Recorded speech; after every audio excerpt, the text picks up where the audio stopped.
Hey guys, Marley Russell here. I'm a real estate agent based out of Roanoke, Virginia, and welcome to Real Estate Unfiltered.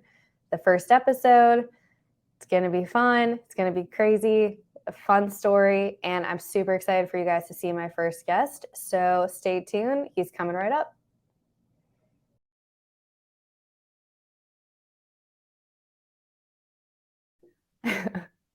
All right, guys, so this guy needs absolutely no introduction, but I'm going to give him one anyway. He is the love of my life that I met on Tinder. We'll talk about that another day. He's also the father of my son, who's wild. And he is also an accomplished podcaster that I'm trying to learn from. So without further ado, Mr. Matthew Russell. Oh, it's an honor and a privilege. Long-time listener, first-time guest, and just glad to be here. Glad to talk our real estate experience. And it's been a roller coaster, and I like roller coasters. You don't like them so much, so I don't. You're the first guest, and who knows, you might be the only, because who knows if this will even see the light of day. But it's going to be a fun next 30, 40 minutes. So we'll see how this goes. let's rock it. But I know I teased this. I know you saw this because you saw me whenever I was recording it. But I teased this on the last video of talking about our experience whenever we bought our first home, because it was not simple. It was not easy. I'm going to hold my thoughts and comments for a second because I want to know, what did you think of that? First, rewind. What did you think you were getting into whenever we went to see the first house, the complete, absolute first house? What did you think we were jumping into? How much time do we have? Because I can give you 30 minutes we on that could go one. up to an hour. That's fine. There you go. Well, it was because the joke was we'd lived in so many different places up until that point, but all renting. So what was it? 4? I think. Like 4 or 5 of Yeah. basically, so like one per year at that point. It's kind of just going one per year. So it was interesting to think of we were so experienced in moving, like relocating ourselves, but not in going through the home buying process to where, Yeah. as we found going to be starting a family in that process. And I was like, all right, well, we want to do that. And then we're like, oh, we're doing that right now. This is happening. So it kind of changed where it's like so many things happened within that time frame of looking for that first house and going to the first one. It was not turnkey, one would say. So then it was like, all right, our first one, big old project. So then it was like, well, let's just have that conversation. Like, what do we want? Like, ultimately, like, even independent of this first one, like, what is it this for 3 years? Is it this one's going to last 10? Like, what is our thought process? I feel like it opened a true Pandora's box of how that process was going to go just for that one and going forward. Yeah, no, I totally agree with you. I don't know if you probably initially would have wanted to do like a big fixer whenever we first started looking. Probably more like pushed by me, because I was like, we could do this and we could do that, and then we could get this cheap. Gosh, there's so much that you just don't know whenever you're a first time home buyer. You and I both know, whenever I was sending you different links to different houses before we even had an agent or had even looked at houses, I was like, oh my God, you can get this much house for this little cost. And then you're like, no, because you grew up here and I didn't. So I was a transplant. And I'm like, what do you mean? Like, it's not a good area. You go there. And I'm like, oh, I get it. Okay. So then that kind of had to shift my focus. And I'm like, all right, my dad's in one ear kind of telling me, oh yeah, we could do this, we could do that. Like, it doesn't have to be turnkey and, move in ready. Like, we can do some projects. Mind you, I hadn't had started all the DIY stuff before then. Mm-hmm. So really didn't know what we were getting into. But that brings me to the first house that actually kind of really started this whole process of trying super hard to buy a home that we tried and failed. What was it? 4 times before. Officially 4 times. Yeah, officially 4 times. There's a lot of stuff in between, But what we could kind of compile, which I will give you kudos because you actually did my job for me. You pulled all that info. So thank you very much. I But search the me in first, Gmail. huh? I search me in Gmail. True. Very true. Control F Yeah, at all? something like that. Yeah. Okay. So the very first one, and I'm just going to do like street names. Mm. Want to be a little like slick about it, but Overbrook. That Not our one, only Overbrook one, was it? no, that wasn't our actually that's true, but that wasn't our first house like the second time around.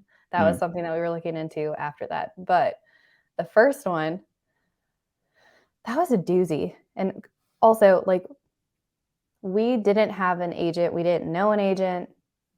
We were just kind of going in blind to all this. And so I think it was through realtor.com that we connected with the agent that we ended up using for all four of those other ones that we'll get to. But we met that agent there and we were walking through. And in my mind, I was like, okay, there's a hole in the ceiling, like through the roof that you can see, like basically a skylight. But in my mind, I was like, you could do this to it. You can fence in this yard. It's perfect. You could enclose this part of it and then have a master suite on this side. I was just like in heaven envisioning it. What were you actually going through whenever we first walked that? Well, the first thing I Were you thought like, was, let me run away? well, the good and the bad thing was it was such a small house. I Yeah. mean, It was under any, 2,000 square feet. yeah. So it was basically, and it was on a slab. So Yeah.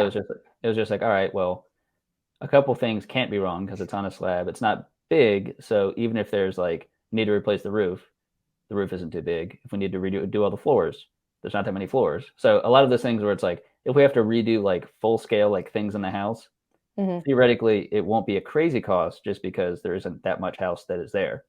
Um, but when I was thinking of like, all right, well, ideally it would be a bigger house, but that specific one was actually in a very good area, Yeah. and having the good backyard, The pretty resale level. value on that one is just incredible. So that was the thing that really pulled me in of like, oh well, I get that. Like, I mean, it's a great Mm-hmm. neighborhood. The rule of thumb of if you have the time, the money, and the patience of worst house in the best neighborhood kind of thing. Mm-hmm. That was very much the worst house on that street and probably on a lot of the adjacent streets as well. Mm-hmm. But without myself being too familiar with that specific area, because as I've joked to you before, growing up Yeah. in Roanoke County, like you can grow up on one side of the county and not know much anything else about the rest of the county just because that's how it goes. And I totally didn't understand that until I lived here and realized, oh, that's really true. Because I would always be like, how do you not know where this is? And you're like, I don't go to that side. And if you live on the north side of the county, you don't really go to the south side. Like you just don't. So Mm-hmm. that is kind of funny though, that I really didn't understand that until we were going through that process. But then you kind of figured out a lot more of the different areas that you're like, oh, this is here. Oh, that pocket's here. Oh, that's around the corner. So it was a good learning experience. Mm-hmm. And it was very helpful too because honestly, even some areas that maybe I was kind of familiar with as from growing up, I maybe hadn't revisited in a couple of years, like maybe driving through them. Um, but I knew what it was like 5 to 10 years ago, Mm-hmm. and now it's maybe changed a bit. Like I know, like where we live now, this area, at least like that mall type area, is not what it used to be, and it's changed even tremendously in the last year or two. But I wouldn't have known that if it wasn't us living on this side of town. So Yeah, very true. But okay, so you weren't really sure, but you could kind of see the vision whenever we were going through it yeah. a little bit. Mm-hmm. So correct me if I'm wrong, but whenever we were going through it with that agent, did you kind of feel, I know I felt this, but I don't know if you felt this. Do you kind of feel like that agent was steering us away from it a little bit and wanted to take us someplace else? Or did you kind of feel like they were just kind of on our side no matter what? If I remember it, Probably a loaded question. well, I remember like for a couple, so like when it was like looking at a couple of things that were you mentioned like the ceiling and the one like living space, Mm-hmm. a couple like bigger ticket stuff where it's like, oh, that's a massive problem. Like that needs to be fixed, not just Yeah. cosmetically. It just needs to be fixed. It was mentioning things like things quoted for like, oh, like looking at that, that's probably like giving ranges of what the cost could be. And I think as that kind of kept going, it was like, oh, well, all the things we're talking about, all of the numbers that we're getting, it was tough to kind of decipher, like, is it maybe thinking this is too much, like we're biting off more than we can chew, and that's why the things Mhm. are kind of being said this way to be like kind of dissuade us from even trying to do it, or it's like, this is your first house, like I get some reno and repair, but like this is a lot, Mhm. so maybe we couldn't handle it. Maybe was the thought. I don't know, but yeah, it wasn't just a blind confidence and like I trust that you can do anything that you set your mind to, kind of thing. Which again, we're first time home buyers, and we were young once. We always are, but I'm old, so it's interesting to think of like what would it have taken money wise and everything to get that to what we were talking about, and realistically, maybe didn't have it at the time, and Mhm. maybe didn't know that then, but yeah, I would tend to agree about that. Yeah. So basically, after that one, we looked at several before we put in our actual true offer because we didn't put in an offer on the first one. Mm-hmm. I think we were kind of like, okay, we'll figure out what else we're looking at. I also don't think that we had at that point, because it was 2017, which was a totally different market at that point. Um, Whenever we met her at that house, like we weren't pre-approved yet. Like we hadn't had talked to a lender. So like that was one thing that was nice, is that they set us up with a lender, and to this day I love that lender. The sweetest person ever. um, Super helpful too, because that person never ever ever made me feel stupid whenever I was asking a question. Which the other person you want to make your best friend in the process, on top of your real estate agent, is the lender, because they're going to be the ones that are going to be basically telling you what you're signing off on for 30 years and what you're going to be paying. um, take her minus a couple years, give or take. But so we saw several houses in between that, which they were all over the map, which some of it was because you and I were sending them, and we are like, I Mm-hmm. don't know, maybe this one. So I will say, like, being a first time home buyer, like, you don't know what you want. You really don't. Like, you don't know what you want or what you need until you really go see it. But then there were some things that were sent that were like, I know you and I vividly on one of them were like, why was this sent to us? This is going to need so much work and it's already at the top of our budget. But then we found out of nowhere, we actually had a much bigger budget that we could have played with. So I feel like if we had known that in the beginning, that might have eased our roller coaster of a time a little bit, but Mm-hmm. oh well. So the next one that we actually wrote an offer on was actually Forest Hill, which was on the side of your parents, closer to them, wasn't on the south side. But so we got under contract on August 6th, 17.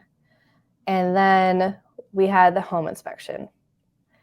And because we were super excited, I mean, we ordered, gosh, should have never done this. Biggest, absolute mistake ever. We ordered a boatload of furniture. We could have been an Ashley Furniture commercial, which I did joke about that to them, but I wasn't really joking. I was hoping we'd get like some type of payout or something. We did that. We also put a deposit down on a fence, and we had the home inspection, and it came back and there was a ton of things that were wrong, including like some termite damage that like was causing an issue to a structural beam. That was probably like the worst of that. There was a long list, but that was probably the worst piece of it. Um, and then we tried to get out. Now, what happened whenever we tried to get out? Do you remember? Well, for one, I remember that this happened, but I completely forgot with the fence that process of getting that deposit back. That was But terrible. We had that's to get another a thing. lawyer involved and oh my God, that was And we terrible. picked up the deposit out of the guy's his personal residence, his mailbox, because it couldn't Mm-hmm. even face us apparently. No. Anyway, but in terms of that one, what I remember was us asking to get out for release of contract, termination of contract because of, and it was a little bulleted list. I think we even attached to the inspection report. Mm-hmm. So a bulleted list to kind of highlight these are the reasons why, but here's the inspection report is for the full detail of what was found, Yeah. saying that would exceed the repair limit, basically, of like, this is too much. And the agent had said, basically, we don't deem this as a breach of contract or sufficient to cancel the contract. So, Well, because he also was the owner. Yeah, because it was a company, but it was his company. Yeah. Mm-hmm. So he didn't deem it, agreeable, and he was going to make the repairs that I guess he felt suitable or something like that. And because I remember we kept driving by that house, I mean, almost every day, and we kept being like, well, don't see He didn't anything. do a single thing. Yeah, The don't see the truck entire outside, don't see 30 the company days. in the back. Yeah, so didn't do a single thing. And then after it was a combined like what 2 to 3 months from the first when we were at the contract, we finally got our EMD back. Yeah, we didn't get it So, back until October. yeah, that was a fun And process. that was also kind of wild because so we get under contract on the 6th. We got married on the 19th. And Mm-hmm. I was kind of, to be honest, like heartbroken a little bit because I had this whole idea in my head of doing a thank you, like little banner on the front stoop and sending that as thank you cards to everyone from the wedding. Mm-hmm. So that was like in the back of my mind the entire time we were on our honeymoon and planning the final stretch of the wedding and everything. It was just chaos, which I'm very curious now because now that I am an agent and I see those contracts, I mean, I don't understand why on which side the issue was because if it's one of my buyers that are going through it and there's a serious material defect Mm-hmm. whenever a home inspection comes back and you say it within that time period, you should be able to get out. But I'm curious as to, because I don't remember what was written in the contract and what we signed, Mm-hmm. if there was verbiage in there to really make it work. So I'm not sure. But now I'm very curious too to like be like, what did we actually sign? What was actually the verbiage in there? And also that was a different contract than what they've edited and kind of updated now. Um, but yeah, that was a wild. That one, that one was wild. But then we saw several more. I mean, we knew the whole area by the time we we were on to the third one. So now we're Mm-hmm. on to the third one, Bunker Hill. And that was another one that was kind of like Overbrook in the sense of like it was bank owned and it definitely needed a lot of updating and a lot of, elbow grease and all that. But I mean, it could have worked and it was in a pretty good area as well. But that was wild too because dealing with a bank owned property, it just was so slow, so slow. Mm-hmm. What did you think about that process? Yeah, so me working in community banking, and I think at that time I was not as privy to how some of those discussions go, which it's different at every bank. Mm-hmm. Um, but in terms of foreclosed properties or properties that banks I then think it own was that are pre foreclosure. No, it wasn't. It was foreclosure. yeah, because then it was because once the bank owns it, like they'll take those measures before foreclosing on it because the bank ultimately like while they took a deed on the property or took a lien on the deed, they ultimately don't want the property. They'd rather Yeah, the loan just be repaid because I they just wanted. understand Yeah. if they have to take ownership of it, then they have the carrying costs and they Mhm. carry additional risk until it's sold. And so then they ultimately will sell it for probably a little cheaper than what the market is just to get rid of it because they don't want to be carrying that on their books. Um, but yeah, I'm sure it was having to each week or maybe twice a week that board meet or whatever committee meet to discuss whatever bank owned properties at the time. So that was just probably one of many properties for that bank. But in our mind, we're like, I mean, like, why will you not get back to us? Like, we're sending you this Mhm. counter, we're sending you this whatever. So that whole process, and then I believe did we go FHA on that one I feel or like we. talk I about it? feel like we did. Because I remember that was when we I think got the wake up call of the more restrictive Mhm.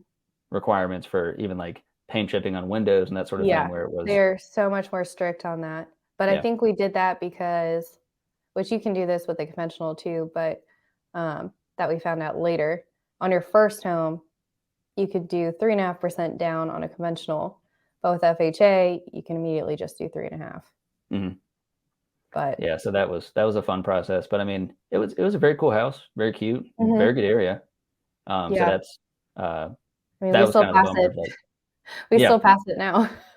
it's even There's closer still to been Finn School. Yeah, I know, and there's been a couple houses that have gone on the market over on that street that I'm like, oh, that'd be so cute. yeah, And I think we even looked at one point a house next door to it mm-hmm. whenever we were in the process of buying our second home. Yep. That'll be a whole nother episode. Um, but yeah, so we went under contract on that one on the 9th of February 2018. And then we got the release of contract at the end of that month, I believe. Mm-hmm. So then here, I think this one is like the biggest issue that like through the entire process. Like if it was on a roller coaster, this is whenever you get to the top and your feet are dangling and then it just plummets. This is the one where I just was like, no. Um, so Deniston, which ironically enough, that went back on the market yesterday. Mm-hmm. And it looks still perfect, just like whenever we bought it or Yep. we're trying to buy it. So we put an offer in March 2018. The agent told us that we got it. So we were super psyched. And we had gone, I think, back up to Nova that weekend. And Yeah, then probably. come to find out, we didn't get it because a cash offer came in behind us over the weekend. And I'm still like, my blood pressure is like rising. So why did we not get it? So a cash offer came in after us, even though the agent said that we got it. Mm-hmm. What happened after that? So yeah, it was getting the offer in on Saturday, and by Monday, because we were of course checking in, because as by then we had done and missed on a couple, so we had at least known the process. Like, oh, like you send us the docs, we sign the docs, you send them back over. You're gonna get that automated. Like, all right, all parties have signed. Gonna let you know. We didn't get that, but we'd signed on our side, and we hadn't heard Yeah. anything different. So, and of course, like you said, we were out of town, Mm-hmm. so it was checking in. And on Monday morning, I got a call. It's probably around like 9 o'clock or so, from the agent, and it was basically being told that, like you just said, that we didn't get it. So despite being told, and again, like I understand the whole like verbal thing of like you take someone at their word, but it's like at the end of the day, until you have an executed contract, they have no legal obligation. It's just your word against theirs. Like verbally, that doesn't mean anything, at least in this state. Mm-hmm. Um, so it was us being told we got it. We didn't get it, and at no point was there any written indication we got it. And on that Monday, I was told, just me, so not like a conference call between all three of us, basically that I was the one being told about it because I was the more like level-headed or calm of the two of us. So that was a fascinating way to explore that, which at the end of the day, like, let's see, by this time that was March. So we technically started this whole journey in July or Mm-hmm. August maybe of that very Overbrook, the very first one. It was the day July. before my birthday for Overbrook. Yep. So July. So if you think about like we've been looking at properties since then, Mm-hmm. and all the offers that have fallen through and all that. So like we've been through the ringer for a number of different reasons, and just And all everyone of like our friends were getting houses on the first try. It was not like 2020 and 21 yeah. of you having to fight 7 different offers. Mm-hmm. It was not like that. I mean, it was still tough, but it was not like it was the last 2 years. And what was the biggest bummer for why we didn't get that house? What was in that house? You had there's something for you that you loved. It's not written down, Oh, and there's something I loved. yeah. So I loved the kitchen. The kitchen was just incredible. They put all the money into it with like Mm-hmm. the backsplash and the white cabinets and like the lights and then the floors. And it was just like the granite countertops. It was beautiful. And I didn't tell you whenever we went to go see it that Mm-hmm. there was a movie theater in the basement that I was like, oh my God, it's going to sell. It's going to sell you on it for sure. It did. But that, honestly, that one,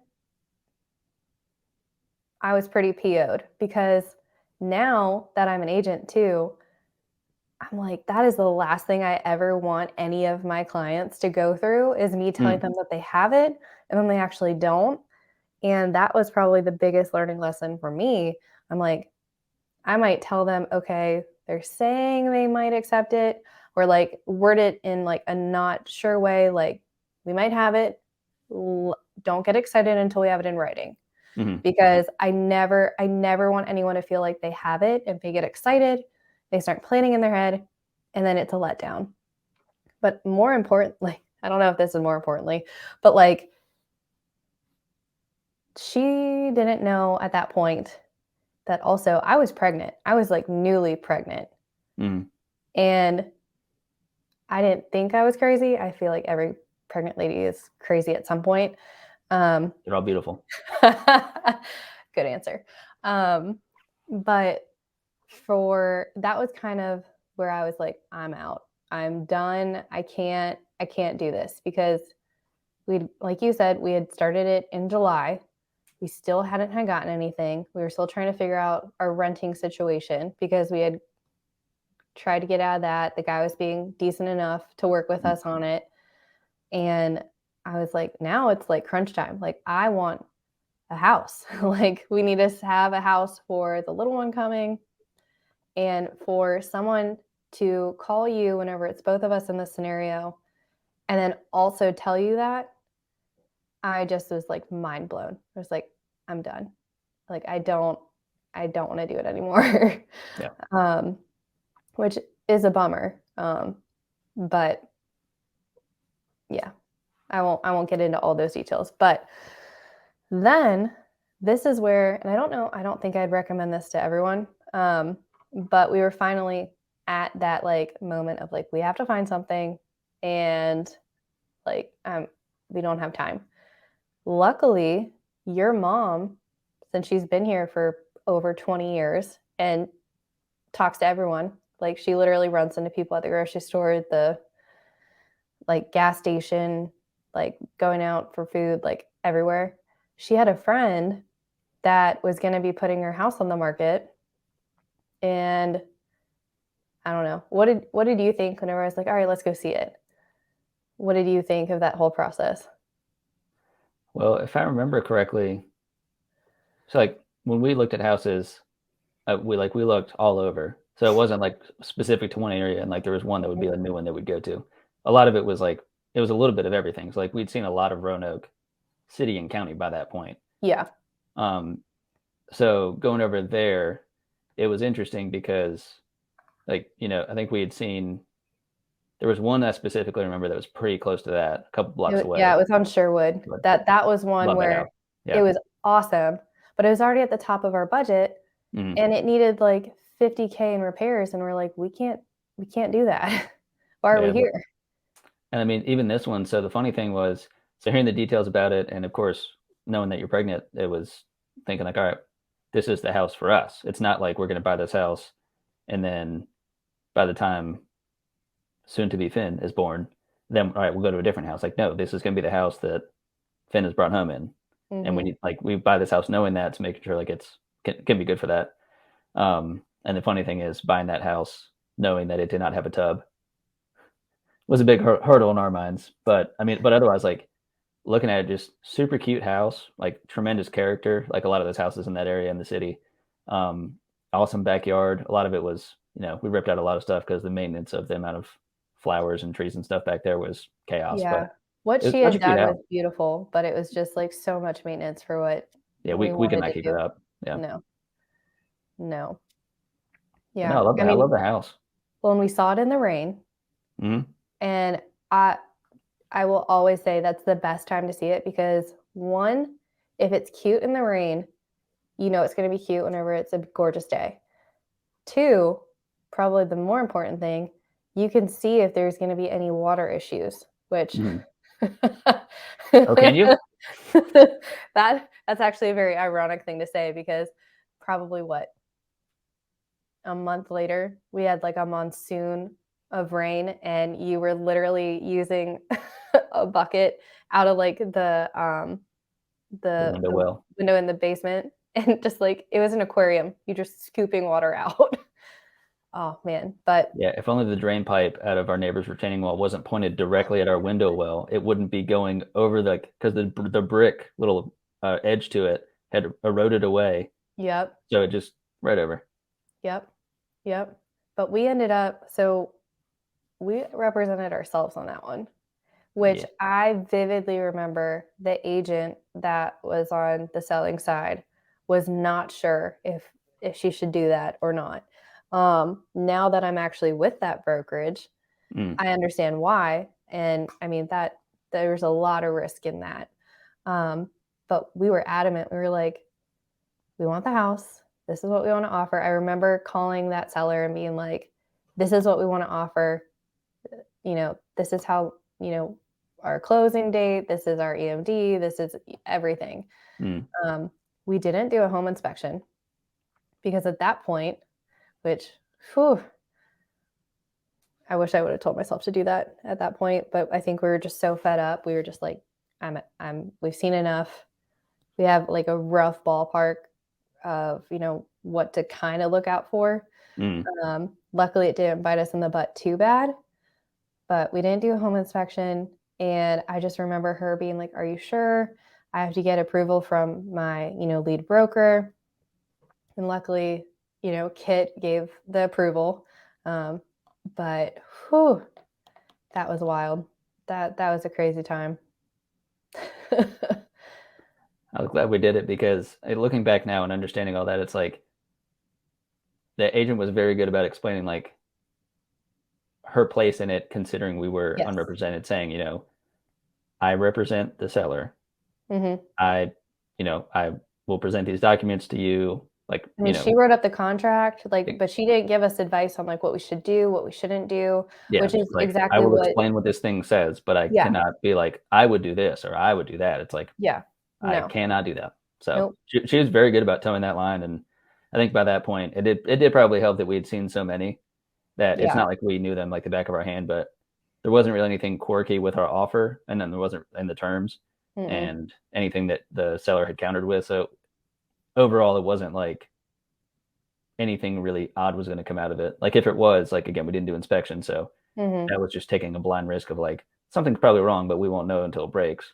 yeah. But but yeah, overall it was fairly risky, but I think by that time it was worth the risk. And I mean, I'm glad we did it. That was a great house and led to the next one and the one we're in now. So Honestly, I think back to it now, and this is the this is whenever how am I trying to word this? Basically, whenever people are like, everything happens for a reason, it totally makes sense with this entire process. mm, Because if we had actually ended up with not the first house, Overbrook, but with Forest Hill, mm, if we had ended up with that, I don't think that we'd be in the type of house that we are now. yeah, Like it just set us on a whole different trajectory of being able to make good profit from our first house to the second house to mm, this now our current and final house. Um, had to yeah. put that in there because otherwise you're like, you have to bury me in the backyard. Go ahead and say your That's the line. rule. We probably need to get that notarized and like everything. So Oh I'm no, a notary, but I can't notarize my own document. So no, we're not getting that in writing. yeah, No, whatever. but you already said if we're staying here, I get to do whatever I want to this house. Yep. But basically, that was a crazy time period, a lot going on. What are three pieces of advice that you would give a first time home buyer? Like if you could talk to yourself in the past before going through this process, what are three things you would say? Probably the biggest thing is you're a first time home buyer, so you may or may not know what you want, or you maybe think you do, and you'll find out you don't.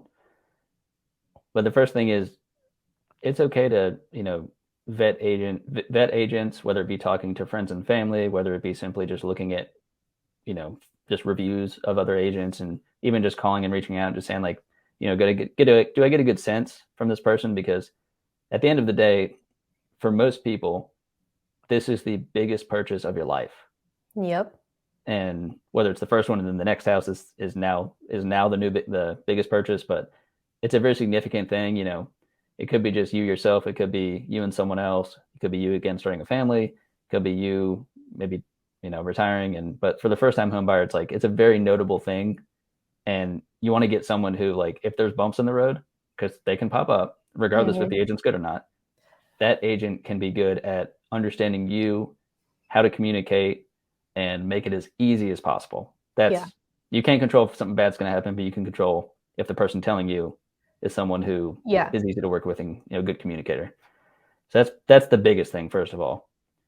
Second of all, if you follow the first one, trust your agent. You definitely ask questions so you can kind of be educated on the process, because you don't want to feel like they're steering the ship for you.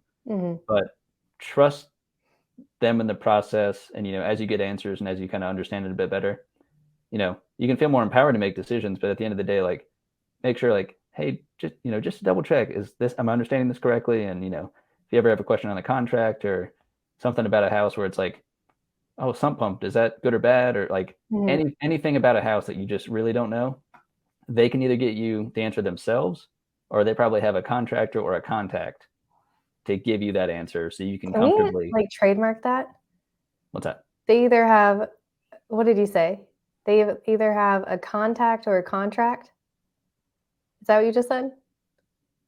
Oh, they either have a contact or a contractor, I think. Okay. I zone out when I talk. Well, I liked that line. That sounded good. I'm going to steal that. Well, thank you. And the third one, it can be tough at times, but have as much fun, like, seeing the houses and learning what you like and don't like as much as you possibly can. Because when you're a first-time home buyer, you never get to do that again. Like, the next time you do it, it's for a reason.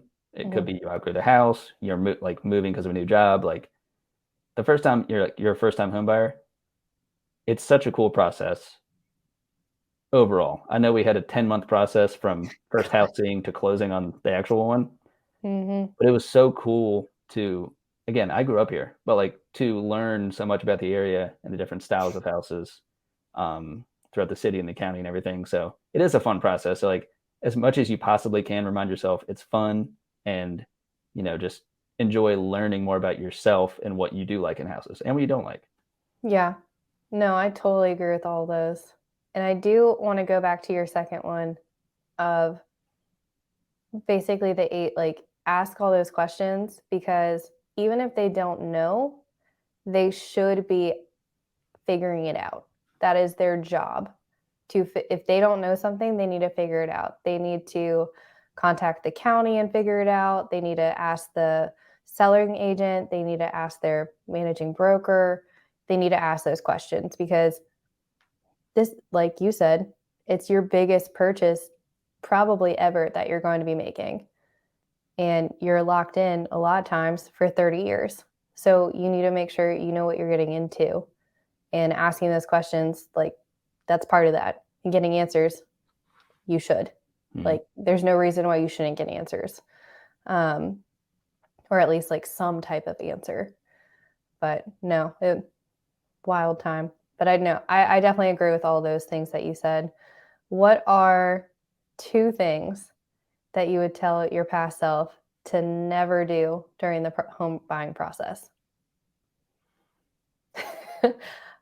As much as possible, never feel like a decision's being made for you. I know sometimes, whether it be if you have, like, say if you're about to have a kid, like, you have a reason, for searching for that house, but don't feel like you have to fully settle in the sense of, like, I guess we'll just do that one. Like, understand, like, you will own that house. You own that house's problems. Like, if they have problems, you have to pay for it, and then you can maybe sell it after and hope you break even. Like, understand, like, it's for you, it's for your family, it's for whatever reason you may be getting it for, but just really think it through before making any decision on any house. What would be another one? I know what my number one would be, but go I don't know ahead. if I have You go another one. first. You go ahead. What's yours? Do not ever buy furniture before you have closed. Ever. That seems smart. Ever, ever, ever, ever, ever. Oh my gosh. Oh, I take that back. I do have another one. Hmm. That's a fun one. Do every light switch and faucet. I know the inspector does it, but it's fun to just know because I feel like sometimes you stumble into things and you're like, it's a good I was indication if asking you. you what you shouldn't do. Oh, well, I didn't understand the question. I know you blanked out whenever Don't you not talk. do the I get switches. it. Oh my gosh. Well, that was a roller coaster of a time. It was great to relive it with you. I need some more wine.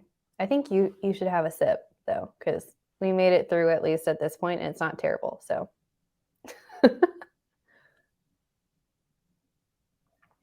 Mm, you like top your shelf. discount? Do you It's like top your shelf. discount wine? It's top shelf if you flip the shelf over. Hey, I like the way you think about that. Thanks. So, any other final comments, questions, concerns, opinions? Actually, I might not take your opinion, but that's fine.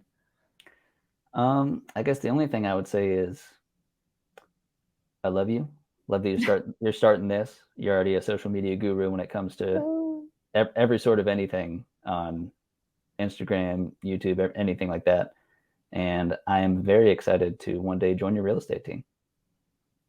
Guys, you've heard it here guys, you've heard it here first. I'm going to keep that in. I think that's funny. But you heard it here first. I keep trying to get him to do the exam and go through the training and all that stuff. But we need to figure out a team name. I don't know. I don't really like Eminem because I just think of M&Ms. Mm-hmm. But we need to figure out a team name because you're going to be on the team and it's going to be awesome. I kind of feel like you should do the commercial side because I feel like you're going to have more context with that, but I guess I can share the residential. Do a little bit of both. Fine, then I'll do both. Okay. It's not a competition, but it is. Okay. I'll win though. We'll see. But thank you for being on this. I think we're going to stick with Real Estate Unfiltered. I just kind of like, I don't know. I think it flows well. What do you think of the name? I like it. I didn't cuss once, so unfiltered, I feel like I should have said one word bad. I know. You even asked if you could, and I was like, yeah, go ahead. I might bleep it out, but whatever. Shit, I missed it, you know? You could have done better. I know. But next time. Yeah. But thank you for being on. And friends, like, subscribe, share, rate, review, all the fun things. And I'll be back next week for another episode. So stay tuned. Have a good one.